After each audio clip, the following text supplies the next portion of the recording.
Listen close, we rise up from the ashes, digging for the truth, breaking old habits.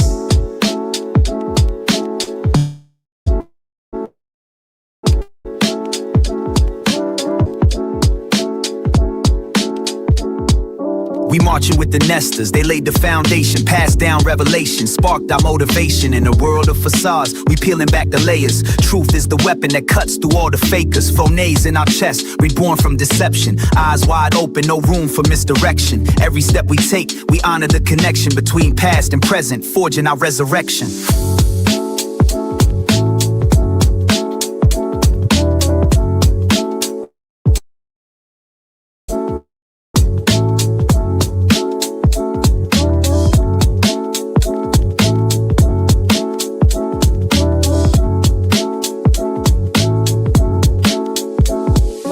Phoenix rises in truth, setting us free from the lies that they feed. We reclaim our beliefs, thinking differently, we'll break every chain. We dance for freedom, case by case, again.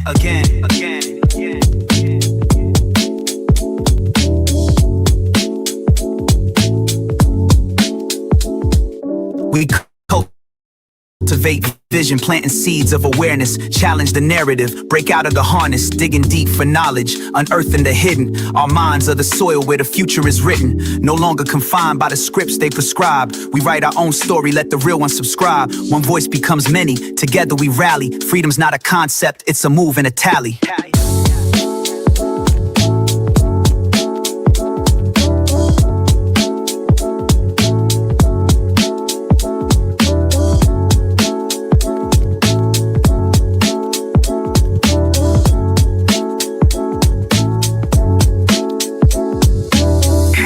Case, we break the cage.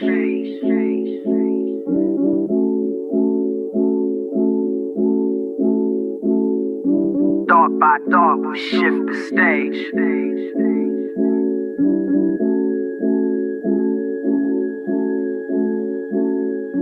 Phoenix rises in truth, setting us free from the lies that they feed. We reclaim our beliefs, thinking differently, we'll break every chain.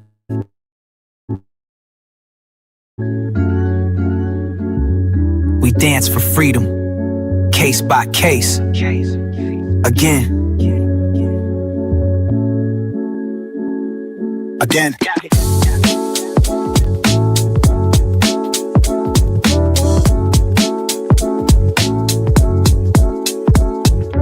Rise up, speak.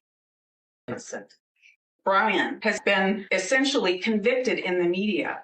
He has a right to have this information withheld, brought out in public, so that people can see it's not this neat little package. So people can start to wonder if Brian's innocent. Your Honor, Brian is innocent.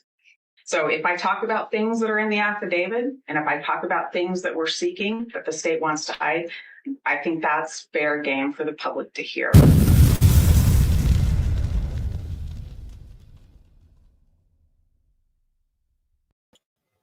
Fair game for the public to hear, and boy, we want to hear it. Happy Friday, y'all. Welcome into the nest. This is Phoenix at Phoenix Talks, and today is finally TGIF, Friday, the 14th of November, 2025. How are you fabulous people doing this morning? I'm going to welcome you in. I've got some exciting stuff for you. Every time I go through these documents and I listen to a new interview, I am blown away with what's uncovered. Yes, we're going to have some more legal documents to observe, read, and understand, interpret. And then we're going to have amazing information on this lawsuit that has been filed on behalf of the IDAHO4 families against Washington State University. Maybe because they hired Kohberger and now they've not shown him guilty, but clearly this is about money, folks. In my humble opinion, I've got my disclaimer down there. Feel free to use your First Amendment rights. Freedom of speech is a beautiful thing.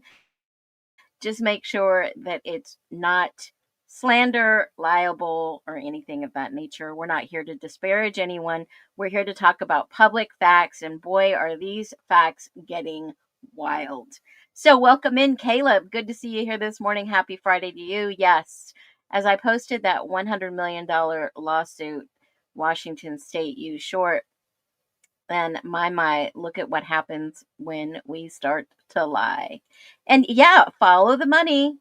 Follow the money. He is factually innocent, as Ann Taylor has claimed all along. And hopefully we'll see some truth coming out of this civil suit, because typically, a criminal case is much different than a civil suit. You have to go through, obviously, discovery, same things, but it's more open and more prone to diving down and seeing exactly what happened in this case. Dina, welcome in. The lawsuit is factually ridiculous, in my humble opinion, especially knowing that BK is factually innocent. Maybe the truth will come out because of the lawsuit. I agree, Terry. Amen. I agree. Wicca Wicca, blank shady in the house. I am on time. And she says, hey, Nesters. Yeah, good point, Caleb. Good point. This is taxpayers' dollars. Gosh, Washington should be in uprage. It basically rules out the narcotics angle. Funny you should say that, because I went recently, like 25 minutes ago, looking at a document. God, you guys are always on time. Looking at this document, let me remove this and let me throw this doc up. This document is the document that basically states in the ISP in regards to the autopsy. This is the famous one that somebody said that their wounds didn't match a car wreck, yada, yada, yada. And this person was a white male. This person was not Native American. This was a white male born in 1993. This was not who everyone keeps saying it was. So, when you look at the details and the facts, it's very simple to see. Some people are twisting details and facts. I don't know why, but we are giving you all the details for free.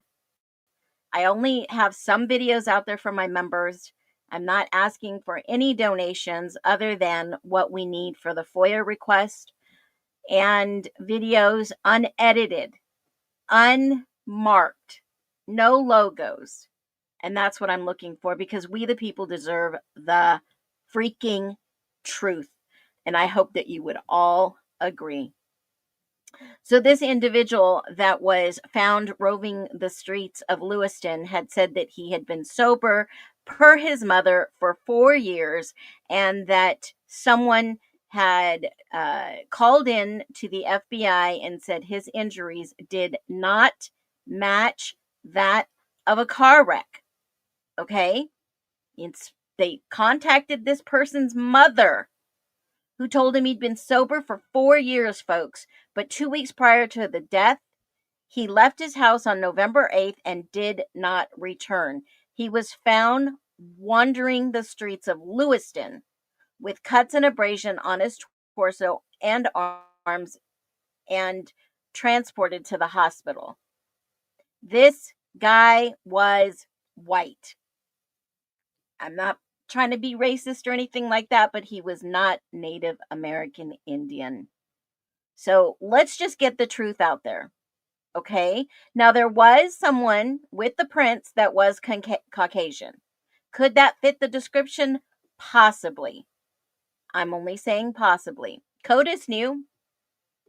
And if that's the file you want to see real quick, let me pull it up. I shared it the other day, and I still have it right here in my little... Here it is. This was the forensic for the prints that they did match in CODIS, and that gentleman was Caucasian, no date of birth, no year of birth, nothing. Just reference that they did check CODIS right here in the database. It says 10.5.36.5 CODIS, Pop Stats, Pop Data, FBI, INSIT 2017. Now, that string of the database right there probably tells me that someone had their prints in the database and it was from a 2017 situation. Somebody was arrested in 2017. That's all that I can say. I don't know for sure, but I will speculate that is exactly what that may mean.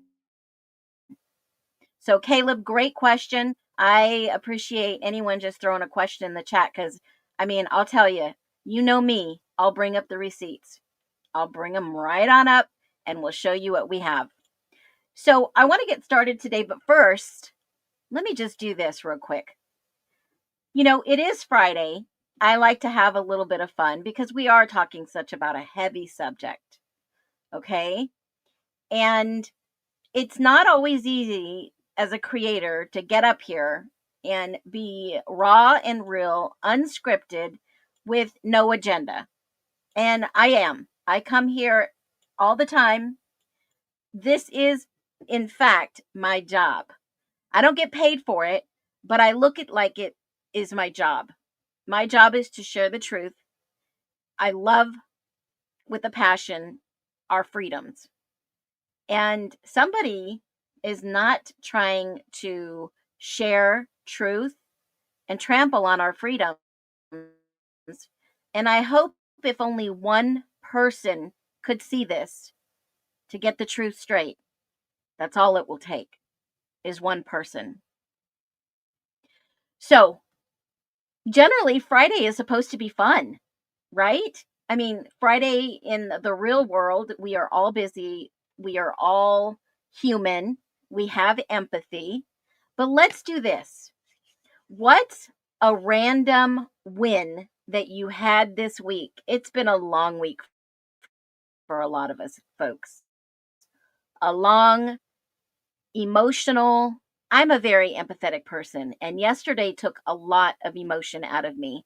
I don't know about you, but it was very emotional in following this case, these young college students, and, you know, knowing that they passed the way they did, I couldn't even imagine. It was really, really hard for me. And I'm just a bystander on the outside watching. I couldn't imagine how it was for these families, other than knowing they filed a lawsuit 4 days ago. Yeah, it's been really heavy. Holly, I agree. Wicka Wicka Blank Shady, you like that song? I put that together a couple minutes right before the stream. Seriously. Yeah. I mean, I don't spend a lot of time figuring out what I'm going to talk to you when I've read the documents. I know what's going on. It's really easy. I mean, right before I get on stream, I throw together some slides and talk about the documents I may or may not talk about. And I can do a hybrid live. I mean, we can do a hybrid live today. I mean, on the fly, like we did yesterday with the truck. And boy, have I got some information for you. Yeah, I ran down the plates. Yeah, I ran down the individual. But let's get down to the nitty gritty. So it was pretty random this week. I had a win that I'll talk about. And that was getting my husband's tooth fixed that he was ranting and raving about. I just had so much empathy. I said, no, you got to get this done, honey. Someone who hates to sit in the dentist chair. Holly, I'm sorry you feel it too, Phoenix. You're not alone. This is hard, and I know you do so much. We love you. Oh, that just makes my day, guys. It makes my day. Yes, I believe that every day we come together closer and closer a little more in each life. I agree. I agree. And if this was my son, if this was my daughter, if this was my family, I would want somebody fighting hard. Even if I was in a position that I couldn't fight legally, spiritually, emotionally, mentally, physically, I would only hope that somebody would fight as hard for my family. It was hard yesterday. It was really hard. Every time I see their videos, it's hard. It's hard. I don't see Critic Rick either. I did change the time to 10 o'clock because I have some conflicting time with my schedule, but I wanted to be here today and share this with you. I am more proud of the work the community has done over the justice system. Well, I think the justice system knows. I think they know. They know, and they have a big name to protect. It's about the money. And the new lawsuit screams it's about the money. So, one of the things in investigating this case, and it's not really investigating, guys, I'm just looking into some things. And I just see some things that stand out to me that are, important. I would only hope that the family would see some important things. And, you know, like I talked about yesterday, a lot of stuff feels cryptic. And I think that they put it this way and they frame the narrative this way so that a lot of people would lose interest. I mean, come on, folks. How many people out there really have time to go through these documents? How many people have I mean, I'm not saying it's a niche. I'm not always going to talk about just this case, but I've not really talked about other case because this one is still baffling. There's so much more that's not been talked about, so much more that needs to be uncovered. And it's not that I've got some investigative superpower. It's not. And I could share what it is with you. It's intuition, totally observation, and asking the unthinkable. Question the unthinkable. That's it. There's no secret talent. Intuitively, a lot of people have this ability. I mean, I can walk you through an exercise. A guru that I was following for many years walked me through if you're open to it. If you are open to a spiritual walkthrough right now, an intuitive walkthrough, drop a 1. I'll spend about 5 minutes and then we'll get into this case because once you understand how to connect with it, you'll get it. I'm a superpower. That is hilarious. Phoenix, disagree with you. You worked the case that Ellie chose not. They could have worked it. They could have shared the truth, but I don't think that they had the ability to do that. And the only reason I'm saying that was because, entities that big have to protect their wallets, their bank accounts. They do, in my humble opinion. From a business perspective and ROI, they have to protect their own. They have us in a zigzag forward, back, upside down. Yeah, and I want you guys to grasp that logic. Oh, Caleb, you were amazing. Discernment. Yes, Caleb, discernment. Okay, so I see a few ones. Let's go through this process. It's very simple. Now I want you to take a deep breath. I'm doing the exercise with you, folks. Let it out. Another deep breath. Let it out. And one more deep breath. As deep as you can get. And let it out. And I want you to just clear your mind. If you got to shake your arms, your body to get that energy off of you, do it. And I want you to close your eyes. And I want you to imagine in a little cottage in the middle of the forest. And you're laying in the bed listening to the birds, listening to the leaves fall on the ground, listening to the deer walk behind the cottage. And I want you to get up out of the bed, sit straight up, plant your feet on the ground, and I want you to stand up, and I want you to walk outside, open the door, and feel the fresh air on your body. And off in the meadow of this beautiful little cottage is a big, huge forest. And I want you to do me a favor. I want you to walk about 50 yards to this beautiful forest. The birds are chirping and singing. And I want you to walk right up to the line of the forest. And you can hear the leaves hitting one another. You can hear the birds. You can hear the animals in the forest. Now I want you to turn around and face the cottage. And I want you to now walk halfway, 25 feet into the middle of the meadow. And it may look like you're alone, but you are not ever alone. I want you to think of how many people in that forest spiritually have stepped forward out of the forest. And I want you to take a look back at the forest.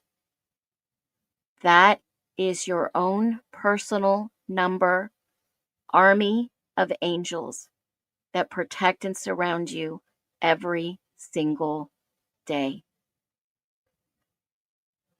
And it's okay to turn around and say thank you. Thank you for the intuition. Thank you for the protection. Thank you for this beautiful day. And they all kneel down and say, "You're welcome." Now you can walk the rest of the way into the cottage, get dressed, and start your day. Open your eyes, and we are ready to go, because that is your spiritual wisdom. Those are the angels that protect you. And that is what you're thankful for. So do me a favor. Tell me now how many angels were behind you coming out of the forest. Drop a number how many you saw or you felt. And that, my friends, is your personal army. Personal army that is there to help and protect and guide every single step you take every day. I hope every single one of you knows that there is an army of people behind you. Angels, whatever you want to call them, aura, they are there for you, and they help guide you, just like your ancestors before you. When I did that exercise many, many, many years ago, I was in a place where I felt alone. And somebody reminded me I would never, ever be alone. Ever. And I have a huge spiritual army behind me, showing me every step of the way something new every day. And I am so thankful. And as you go down this journey, every single day, know that that army grows stronger and stronger to help support you. Just know that. So, as I was going through these documents last night and listening to some new statements, you are so welcome. Every single one of you is so welcome. We make up this nest, and this nest is protected. So, I kept thinking to myself, in this new venture avenue, a different perspective, and I said, what in the world? Why did Kara say look into someone that hated her daughter? Who hated Xana's daughter? Who? Someone did. Someone did. And I want to watch just a clip, because in this clip, you're going to learn something, as always. And I want us to think as a nest. What could this possibly have meant? It's Bethany. And thanks, Connor, for this interview with unredacted pure greatness. And I'm going to start it at 1:20:38. And Bethany has just told the detectives, the Nevada State, because remember, she was interviewed in Nevada. And before the next question that the detective is going to start asking her, she has already stated that no one comes in that house that they don't know. No one. And I heard the same thing. I heard Xana and Emily had a falling out shortly before this happened. And no one's blaming her. Not at all. And there's been very, very quiet things that Bethany has not said. And I think Bethany holds more truth than Dylan, in my humble opinion. But I do believe Bethany has not been completely honest. And I believe the detective that went in there to interview her knew. And that's why we have the Bethany holds exculpatory evidence. There's been a lot of quiet people that just slipped away and not talked, but Bethany is the most silent one. And I think Bethany eventually will be called to testify in the lawsuit with WSU to protect this college too. And I think we may learn a little bit more about what really happened. But let's keep an open mind. We're here to think as we want. This is not damaging to anybody's reputation or entity. All individuals are presumed innocent until proven guilty in a court of law. And I always encourage you guys that this may not be the stream for you. You can bow out now, or you can go do your own research, or you can listen. This is not legal advice, not medical, not professional advice. And this is entertainment, folks. This is the real facts and evidence. It may not seem like entertainment, but we are here with one purpose, and that is to find out what happened. And listen and think about what I just said. Bethany has already given a statement. Nobody was allowed in that house, basically, that no one knew. It was a trusted, safe place. Let's listen. Was there at all? No. She was there, but she left before I did. Okay. Before I got there. Okay. So how long were you at this go around? Not very long. I left earlier and walked back by myself and got home around 1-ish, I'd say.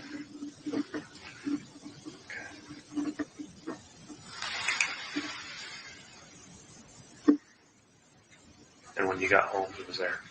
Just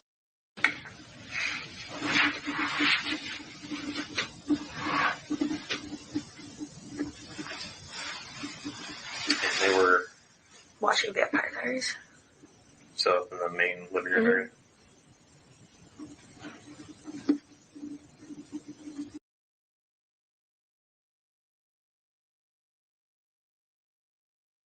So Bethany has just stated that she came home about 1, and Dylan and someone was watching Vampire Diaries.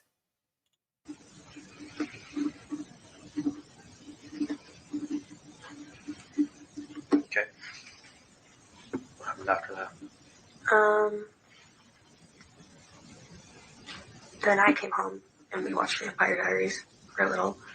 And they were already watching it though when you got there? Okay. And then left. Do you remember about what time she left? I did not. Okay, so he says, do you remember what time she left? So whoever was with her was a female. So now we have Bethany, Dylan, and another female. After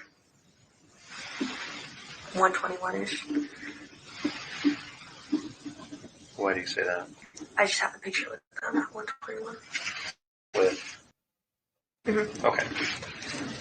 So when you're referencing these times, you're able to recall them because you have photos And so, when you say it's after When this it's like time, a specific time. Are your photos timestamped?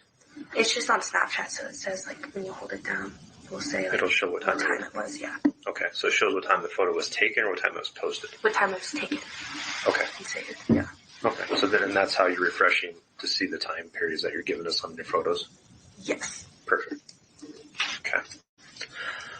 So, and left shortly after you took the photo at 121. She left after that photo. Okay, so I don't know how you took the photo further along, but and then she left. What happened next? And Maddie and Kaylee came home. Well, I went to her room and I was just watching the show by myself.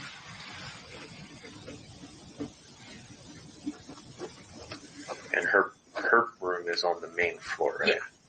Right so it's next like to right the behind stairs. the couch. Okay. And then Kaylee and Maddie came home.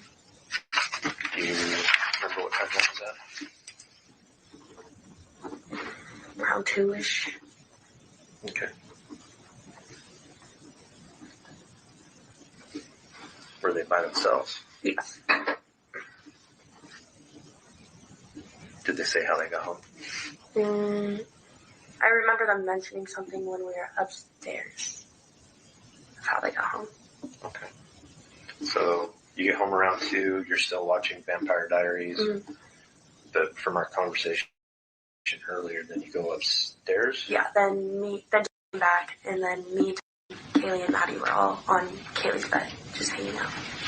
Okay, so when I made the video that everybody got all up in arms about, that, I don't think Kaylee would have Dylan in her room, everybody referenced a picture taken in the summer when they all first moved in. Well, that's great, because once the honeymoon ends, a group of women in one household, you're going to get to know very quickly who's real friends and who is not. I'm just saying that. I'm not accusing anybody of anything. I'm just seeing things that don't line up to the story that we've been told. Now, mind you, I do have some experience in the military in a whole command base of 70 plus girls sharing 5 shower heads and living with one another for over 6 weeks, almost 2 months. Okay?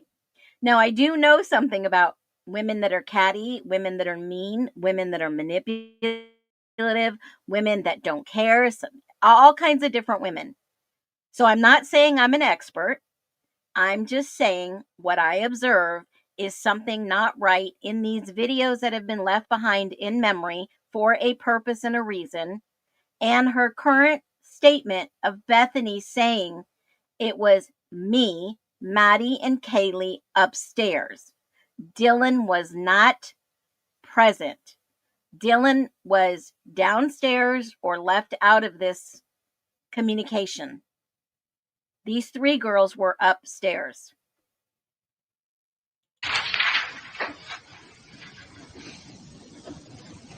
And you're on Kaylee's? Mm-hmm. From the bigger bedroom upstairs? Yeah.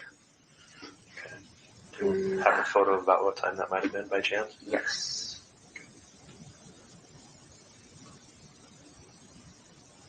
Around 2:02. Around 2:02. And did you, when they got home, did you go straight upstairs? Or Pretty much. Okay. I believe. Okay. What I can remember. And then we were hanging out there for a little while Kaylee was like getting ready for bed, I believe. And then we went, or Maddie and Tim went downstairs. I can't remember if Kaylee came down too, but me and Maddie took Murphy out to pee. And I was out there for like 10 seconds and like put something away in my cabinet and then grabbed some chips. Okay, so she said she went down, doesn't remember if Kaylee came downstairs. So her and Maddie go out to take Murphy. So that means that Dylan and Kaylee are left inside the house. Okay, now let me show you something that I thought was very interesting. And a lot of people probably have caught this. It's a photo from the ISP documents. She said she came downstairs, she grabbed a bag of chips out of the cabinet, and then she went backstairs to go to bed. Okay? So the chips are on the couch right here. It's in a lot of these pictures. And I just thought, well, what in the world would she just come back up and put the bag of chips there? Were there more than a couple bags of chips, or were they her own chips? Or I don't know. I don't know about the chips, right? I mean, we can speculate all we want until the chips come home, but I'm just wondering whose bag of chips these were. And the couch leg was broken in the previous videos, which I had already talked about. But I thought it was weird that somebody with a toothache that had to take Advil and yada, yada, yada. But look at this picture now that you guys are starting to see the bigger picture. Yes, let the chips fall where they may. Ha ha. The chips are on the edge of the couch. A leg is broken on the couch. We see someone's cup that may or may not be on the couch spilt. A sweatshirt, like somebody came in and took off their sweatshirt. But what else do you see in this picture that says, holy crap? What else do you see in this picture that says something's not right? And I know that Saturdays are for the girls. It happened early Sunday morning. Floor is a mess. I agree. Do you see anything else in this picture that would indicate someone's not telling the truth? I mean, there has to be a clue.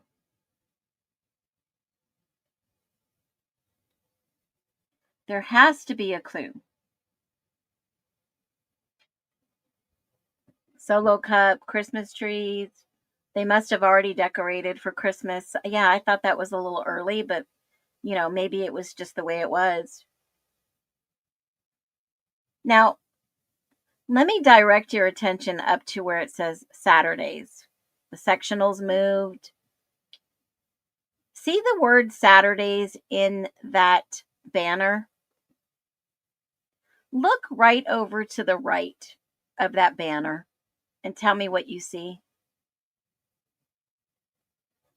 That is called a vent. And that vent most likely goes right into Dylan's room on the back side of that. Even Bethany says Dylan's room was right on the back side of the couch. Even Dylan says where her room is. That little tiny vent, you could hear a lot of stuff through that vent. A lot of stuff.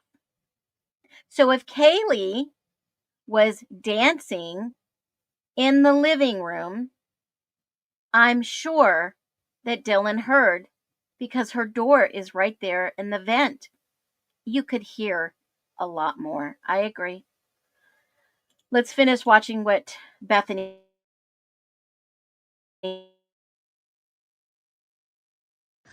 And then I went back downstairs to go to bed. Okay. Remember what time you put Murphy out? No. Was it fairly soon after this 2:02 thing, or was it much kind of like a half hour, 25 hour? I honestly have no idea. They are really trying to pull the timeline out of Bethany. Okay. Time a little fuzzy on at that point. Mm-hmm. Okay. But you do remember being up there for a while, at least long enough for Kaylee to get completely changed. Yes. Yeah. Did Maddie change during that time period too? Not that I can remember. Okay. Now remember, Maddie didn't change because Maddie was outside with Murphy. Dylan and Kaylee were the only ones in the house. So then, go ahead. When you saw them come home, was there anything about their demeanor or behavior that was different? They weren't really happy. Bethany says that Maddie and Kaylee weren't really happy. So something happened at the Corner Club, as we well know now, that Maddie got into a disagreement with someone. Perhaps Kaylee pulled her out of there. I don't know what that could have been, but even Bethany knew they weren't happy. Now, I believe in my heart of hearts that Bethany, Kaylee, and Maddie went upstairs to Kaylee's room, and they may have shared with Bethany what they were so upset or angry about. Because she says they weren't really happy. Maddie and Kaylee were not happy with something or someone in this house. All I remember. What was their level of sobriety? I was probably the drunkest I've seen Maddie in a long time, in a while. And I don't know about Kaylee. She can.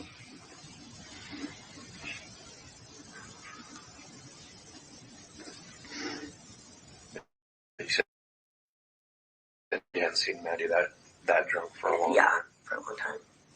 She doesn't usually get that drunk. But you couldn't tell Kaylee. Not really.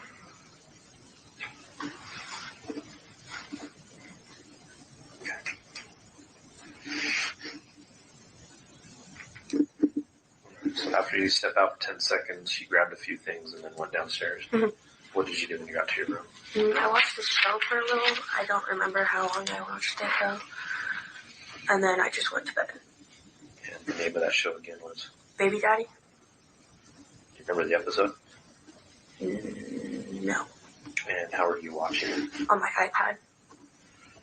And was it through your, like, Hulu, Netflix? Hulu. Hulu?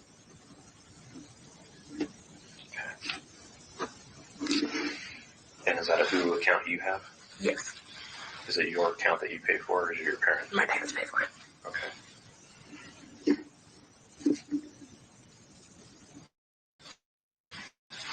How much of it you think you watched? I don't know, because I don't know if I started it, like, I already watched some of it and then started it again. Do you remember the episode finishing and then you falling asleep, or did you fall asleep during it? I shut off the computer and then went to bed. That's all I remember. Okay. Because I thought I was tired. So, computer or iPad? Oh, iPad, sorry. I just used it as my computer, so. No, it's fine. While I was watching it, though, Maddie came down and knocked on my door, but it was locked. And she asked if I had Murphy with me because she lost it. And I said no. So she said Maddie lost Murphy. Bethany didn't have the dog, Murphy, but Maddie came downstairs. So that puts Kaylee upstairs, Dylan, I don't know where, and Maddie downstairs with Bethany.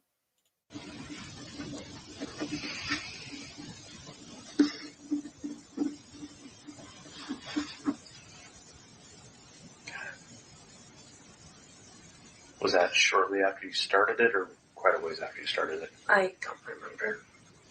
So they're still grilling her for the timeline. I would say shortly after. Do you normally lock your door? Yes, I lock it every night. Okay.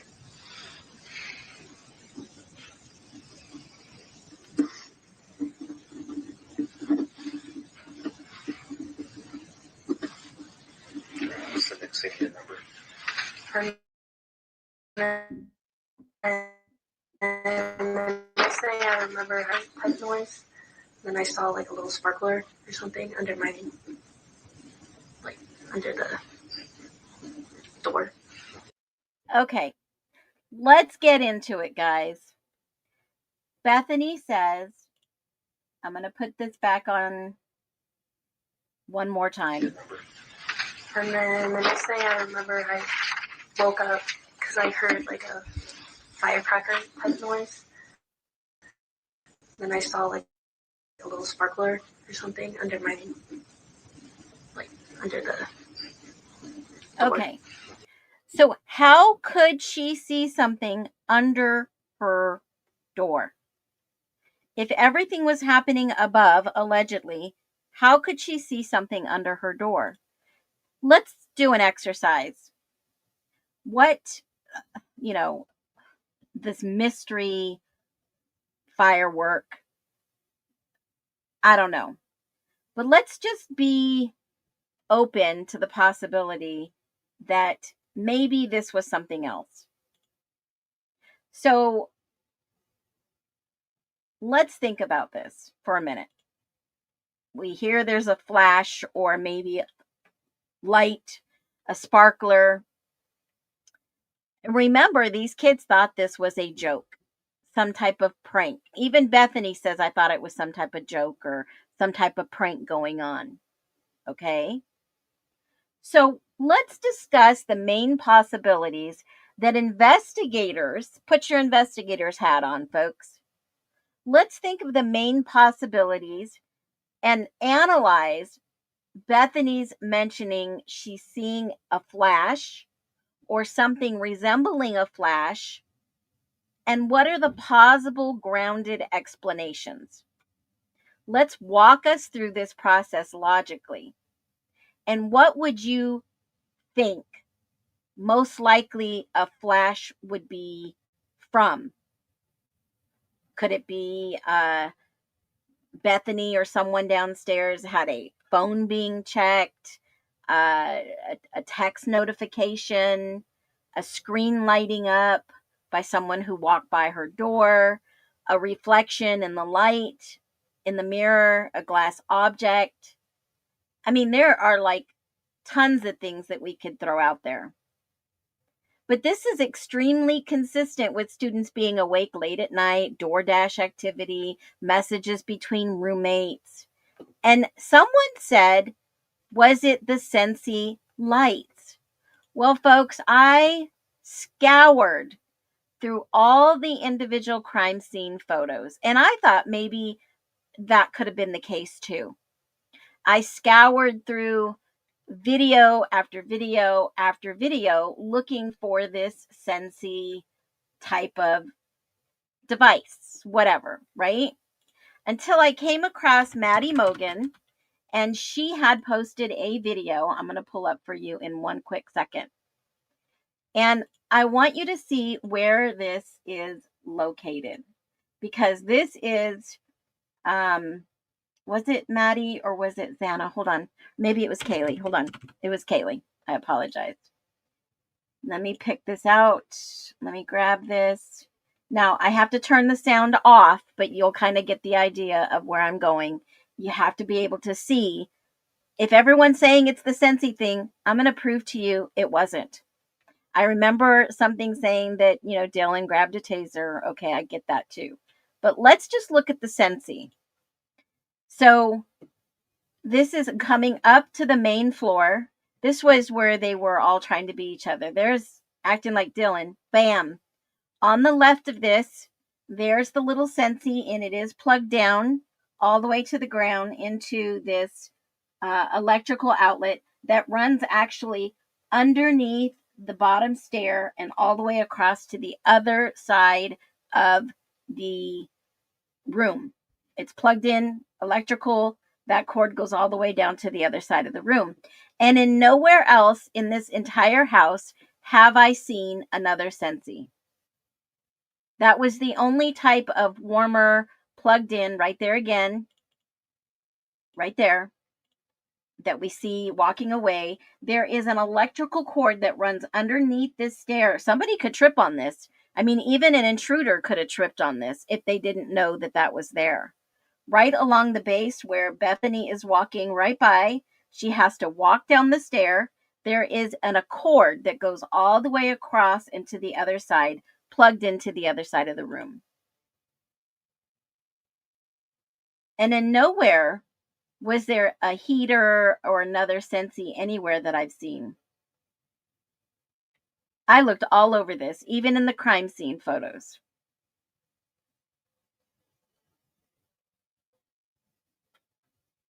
And mind you, this says it was taken on 10/26/22. And it looks like maybe they had already started decorating, unless those lights had already been there. The black curtain is missing. Okay, there's things that the investigators asked for. This black curtain is missing right here. And so there's the Scentsy warmer. Okay. Now, in the crime scene photos, it couldn't have been the Scentsy warmer that fell and popped or anything like that, because in the crime scene photos I'm about to show you, here's the Scentsy warmer pushed all the way over there. There is no Christmas tree yet, so they had to put it out after October of this video. And the Scentsy warmer is still right here back of this little plant. So it wasn't the Scentsy warmer that broke, that was said to be fallen down or broke or flashed or anything like that. So we can rule that out, because Bethany does say there was this little Scentsy thing. And I've gone through all the pictures. I've looked every single place to find a Scentsy warmer. That is the only place it exists. And obviously it was right behind here on where the bag of chips were. So we can totally eliminate that one. It wasn't the Scentsy. I think we can all agree to that, right? So then what was Bethany talking about? Well, let's listen to Bethany a little bit more. And maybe we can determine what she was maybe trying to tell. And then it like kind of went out. And then it's all like, I don't know, I was still half asleep and still pretty, like, I don't know. And then she says, the light went all over and I was still half asleep and a little tipsy. See, I'd say.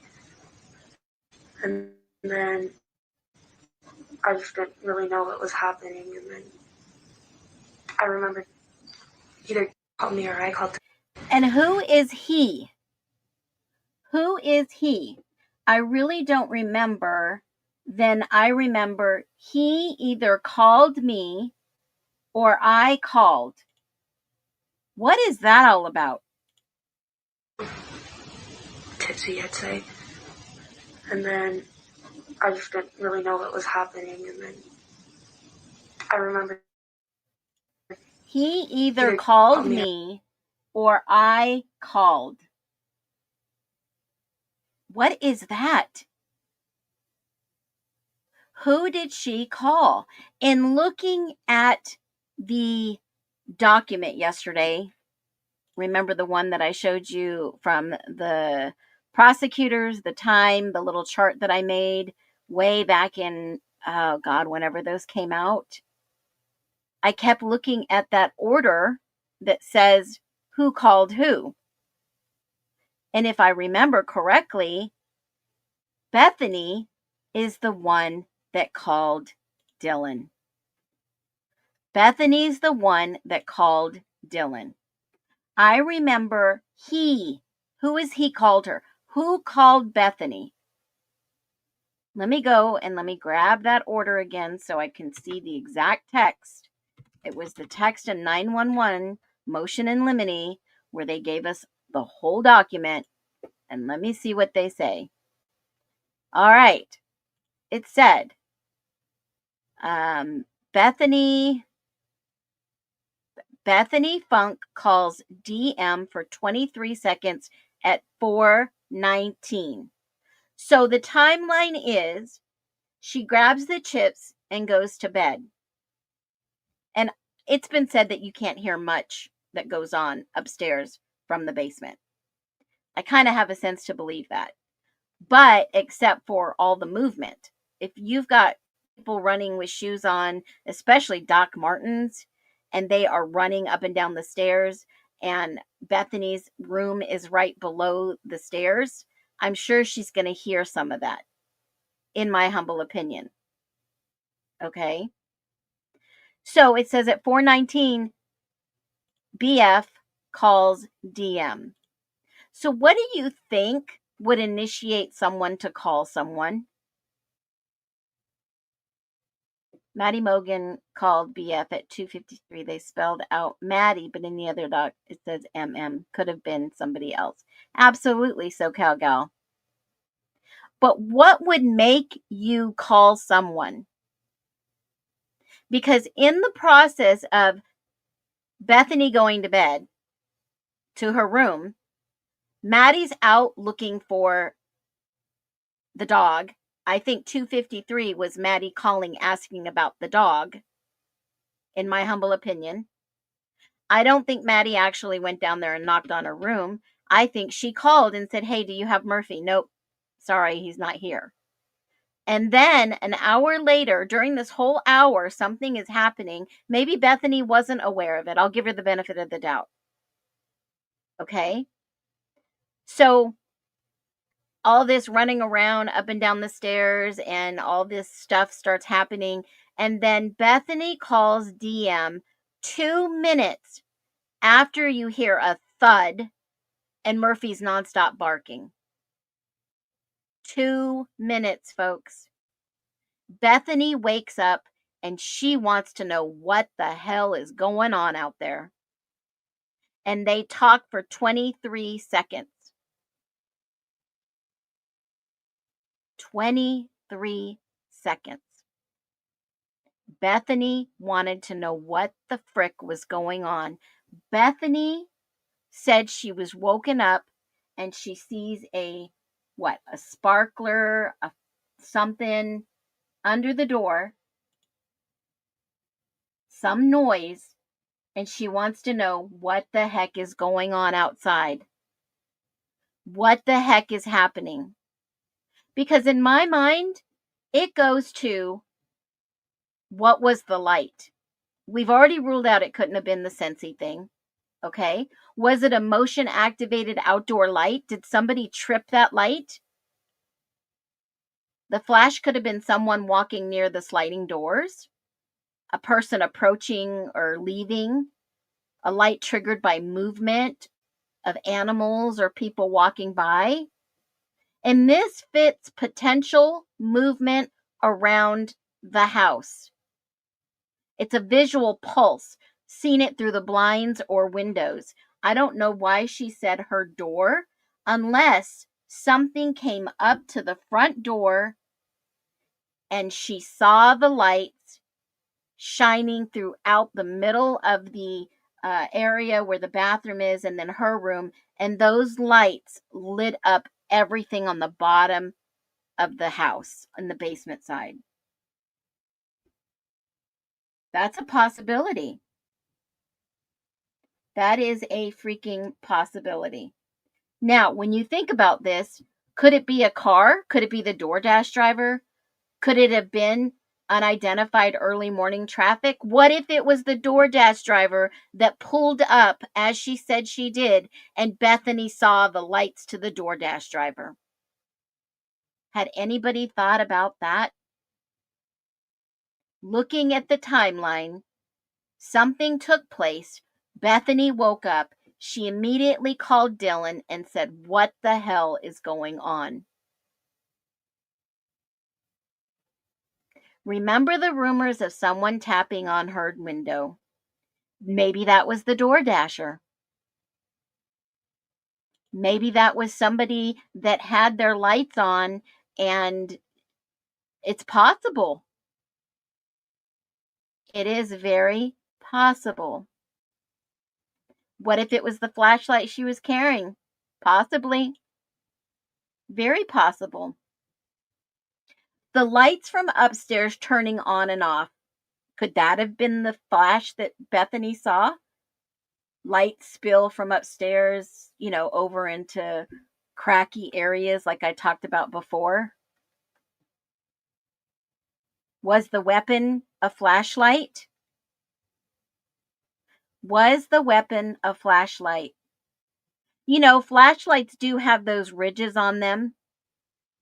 They definitely have those little, let me pull one up. We'll do a partial live dig. A flashlight with ribs on it. The little flashlight.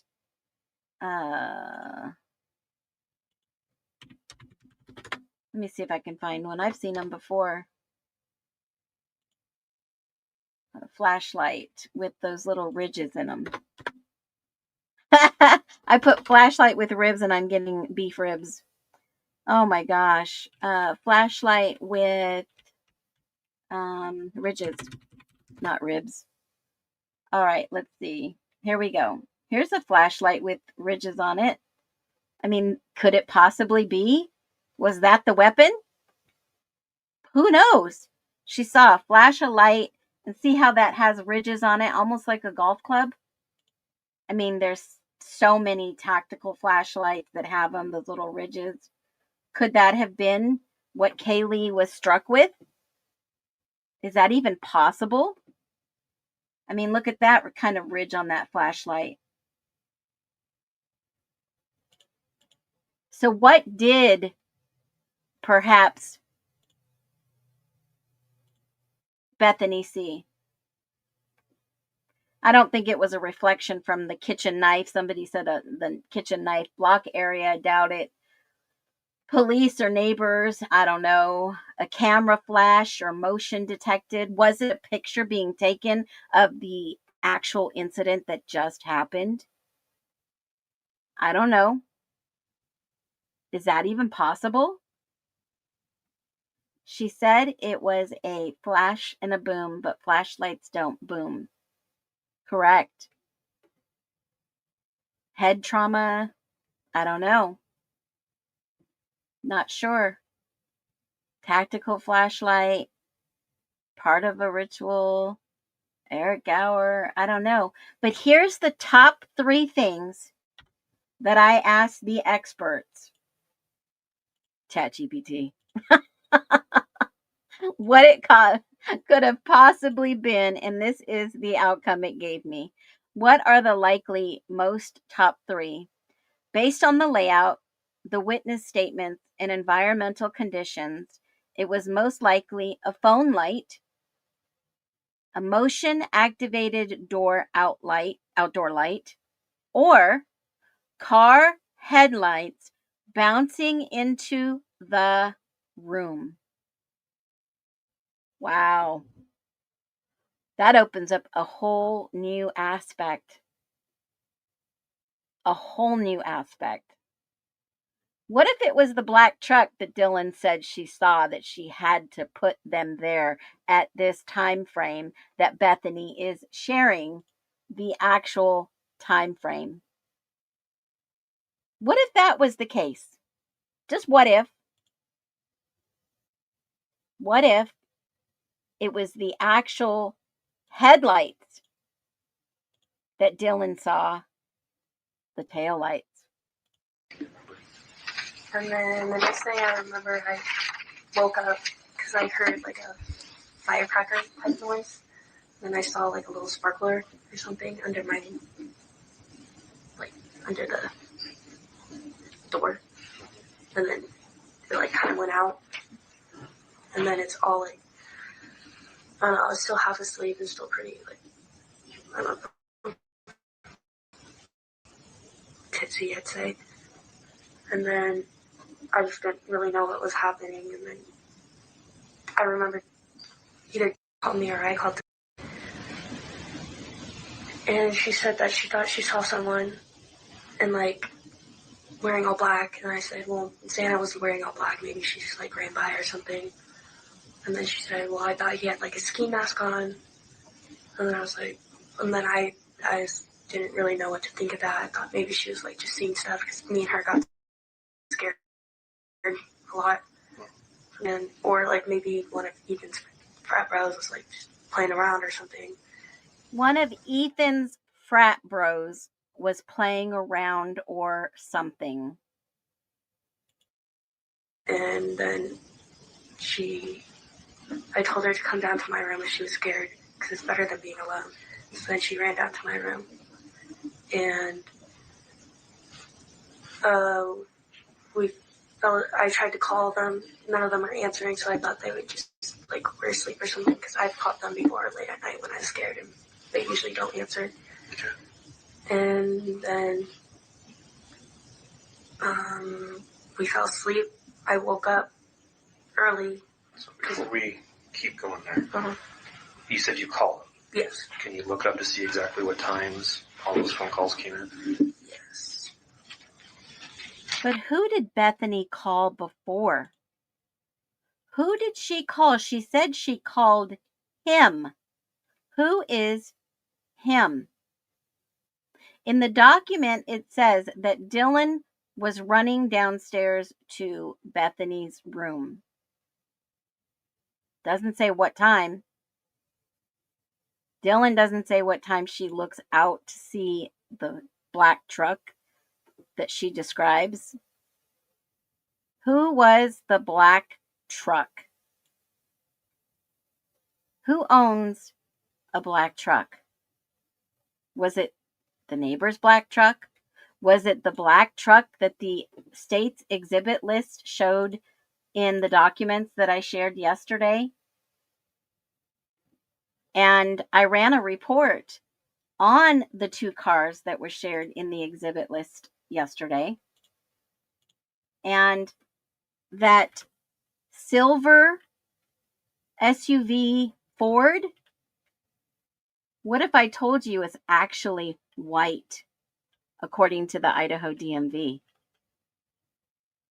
Yeah, folks, you can't make this stuff up. A white Ford Focus.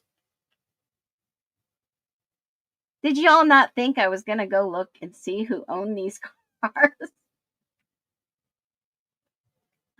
It is wild.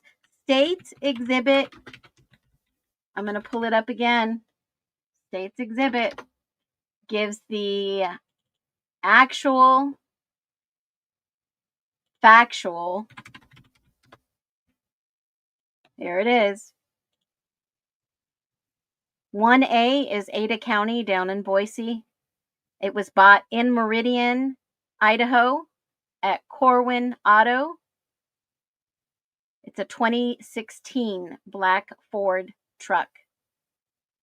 Magical. Maybe somebody was going to school down there that lived from Meridian. There's only a few people that I would know that would be living in that area that went to the University of Idaho from all the documents. And this silver Ford SUV in Washington is actually a little white Ford Focus. A 2016 white Ford Focus, y'all. Can't make this stuff up. So if the state was hiding that, knowing that there's people that will go out and look for themselves, this is the actual model and make of the car on file. Wow. Wow, wow, wow. This just got really interesting fast. Now, I don't know. Well, how can I put this without sounding condescending? Well, in light of the new case filing to sue the families to sue Washington State University for over $400 million, that's just the start of this. Very interesting. Christy G, not Hunter. He's everyone's homeboy. Yeah. Oh, you can't make this up, but someone knows. Someone close to these people actually know. Was it Kara, Xana's mom, that knew? Was it the fact that Xana told the police while she was being held in jail? If anything that I've done for you has caused an issue with my daughter, you're going to pay. Pretty much, paraphrase, speculation, of course, interpretation. Someone knows. Or else Kara would have never said, you need to go look at so-and-so. They hate Xana. So what name do you think that Kara gave? Now, I've got Emily Allant's picture up here for the simple fact that Bethany didn't show up to court to give a victim's impact statement. Dylan definitely showed up and showed out. But the link between these two is Emily showed up in court to deliver Bethany's statement. Why didn't Bethany show up? Why didn't Bethany show up to court? Just 6 months before that, she was actually in Idaho on the lake partying with their friends. And you know what, Caleb? You're right. You can't make this stuff up.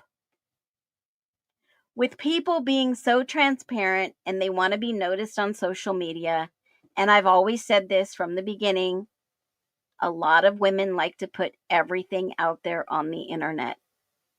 It could be a good thing or it could be a bad thing. But I just have to let you know with a serious heart, someone knows. Yep, Christy, you're right. She did study criminology. I'm not saying she's involved, but someone knows out there, and it's getting really close. New documents will drop next week. I'm going to take this weekend off. If by chance you see me, say hello, come on in. We'll do a live. But I'm thinking that we really need to do like a Friday night or a Saturday night after live and just have a little old fun up in here. If you're game, drop some hearts on the way out. Something that we can just chit chat. It doesn't have to be about the IDAHO4. It could be almost anything under the sun. Y'all have a great, fantastic weekend. Share your hugs and your kisses with your loved ones. You need that oxytocin.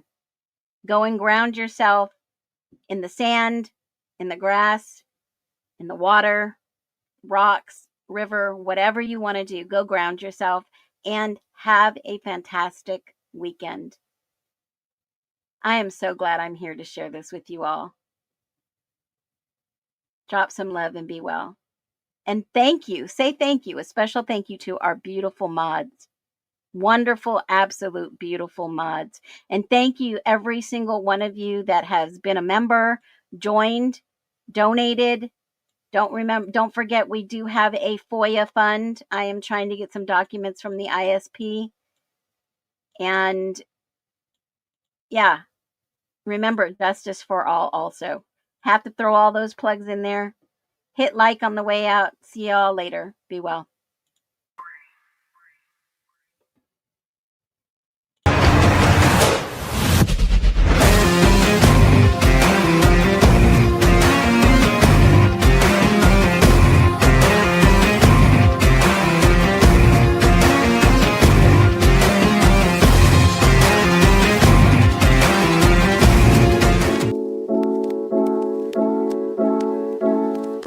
Listen close, we rise up from the ashes, digging for the truth, breaking old habits.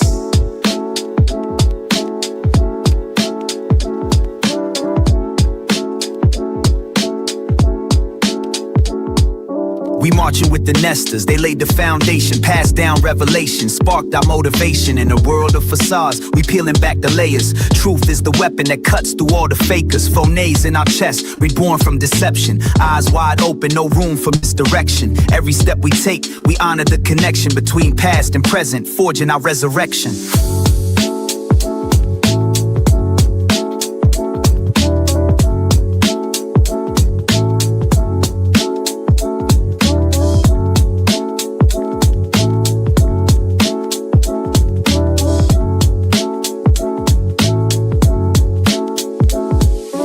Phoenix rises in truth, setting us free from the lies that they feed. We reclaim our beliefs, thinking differently, we'll break every chain. We dance for freedom, case by case, again.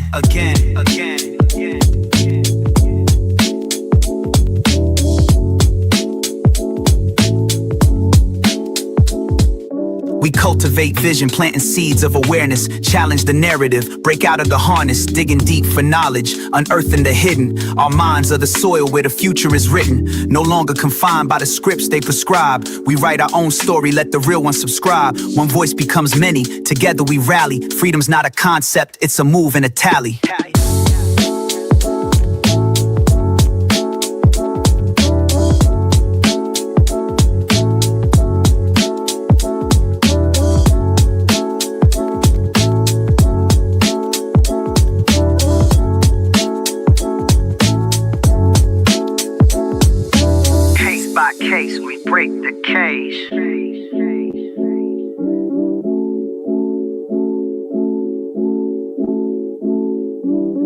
thought by thought will shift the stage.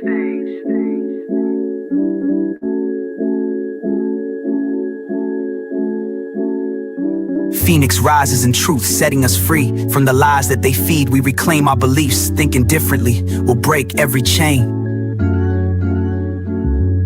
We dance for freedom, case by case, again. Again.